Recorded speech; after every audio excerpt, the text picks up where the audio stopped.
We're back with today's money and some news you can really use on this Friday morning with no relief from the brutal heat in sight. We're going to bring you a few ways that you can save while also staying cool. Yeah, that's right. It's more important than ever. Electricity prices are expected to be at least 100% higher in some locations than just last summer, according to the U.S. Energy Information Administration. All right, well, NBC senior consumer investigative correspondent Vicky Nguyen is here. She's got tips.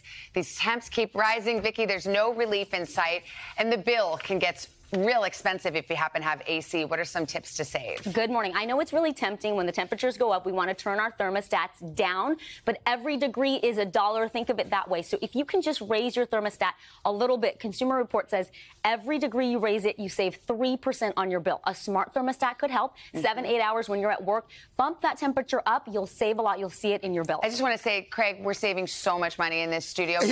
He thinks it's too hot in here. I love it. He wants to crank it down. Me and Hoda have this fight with Craig every single day. We're saving money. Yes. I put sunscreen on when I walk in. Comcast thanks you. Yeah, exactly. All right. Okay, ceiling fans, a good solution. How do you make the best use of them? Did you know ceiling fans have a summer mode and a winter mode? I didn't. Okay, there you go. So there's an easy way to figure it out. You can look up at the blades. They should generally be going counterclockwise for the summer. Okay. Or even easier, you stand underneath the fan. Do you feel the cold air coming down? That means you're in summer mode. If you don't, that means it's bringing warm air up. So just look for the little switch on your ceiling fan. That can bring down your energy bill by 14%. Well, and most ceiling fans have that switch? Who Yep, knew? they all do. Okay, all right. Helpful reminder, change your AC filter. Why does this affect it? So you would think once a year would be a good rule of thumb. Actually, and especially if you live in a really hot climate like Arizona, you want to change your AC filter every 3 months. That will make it that much more efficient. Okay, great. Head on over to Craig. You didn't do that in Arizona? Change your filter every 3 months? Yeah, no, I did. I never failed to. Yes. Always changing my By the book. Speaking of air conditioning, folks heading out on the road this weekend, perhaps, how can we save money but still use the AC? Because for a lot of folks, you can't just run around with the window down. It's hot. true. And a lot of these newfangled fancy cars, like maybe one that you have, Craig, they have that remote start feature, so you can start the air conditioning, which people like to do. I don't have a remote start, but okay, well then it's not a good thing to use, so that's good for you because it's not that efficient. Really, you want to get the car going before you turn on the air conditioning to get the airflow. That's really going to cool you down, so don't waste your gas doing the remote start. A lot of folks think that also keeping the car sealed up is good for the AC. You say that's not the case? Only in that first 30 seconds to 1 minute when you start up your car, you've got all that hot air. You need to put the windows down to let the heat escape, pump the AC, then put the windows up. That is like the winning That's how we do in Arizona. Is that how you do it? You roll down the window, crank the air, start driving, get the air in, it gets that hot air out. You got this. And then turn the AC on. Exactly. I thought it was a dry heat, though.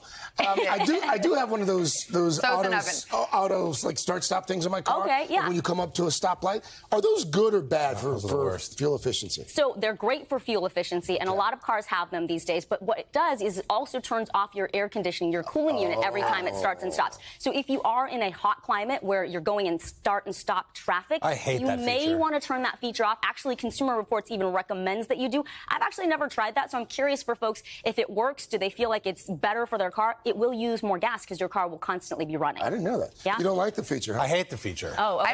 Every time you stop, I have a mini heart attack, hoping my engine's going to turn back over in traffic. I didn't even know you could turn it off. Oh, yeah, you can. It's a good gas saver, but it's not for the anxious. Anxious. So all that well and good, but if you lose power, Okay. you're in real trouble. Temperature's rising, you've got no power. How can you stay cool? This is very serious. So if you think it's going to be a prolonged power outage, you want to get yourself and your family somewhere safe. A public cooling center, the library, maybe a shopping center.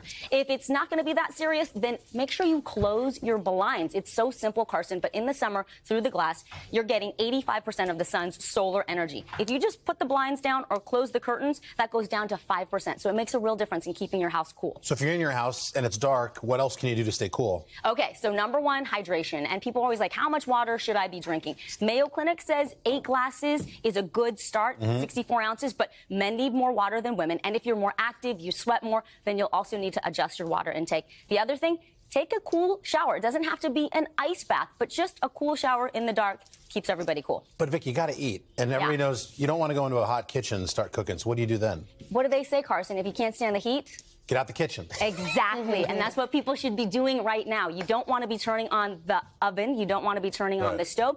Use that grill. And also, you guys have that cool pizza oven? Yeah. Great time to be cooking outside. Yeah. Yeah. But it's not bringing the air, it's not making it hot in your house. You can drink more cold beer, though. Yeah, exactly. Yeah, Vicky, thank you for that. Hey, thanks for watching our YouTube channel. Find your favorite recipes, celebrity interviews, uplifting stories, shop our favorite deals, and so much more with the Today app. Download it now.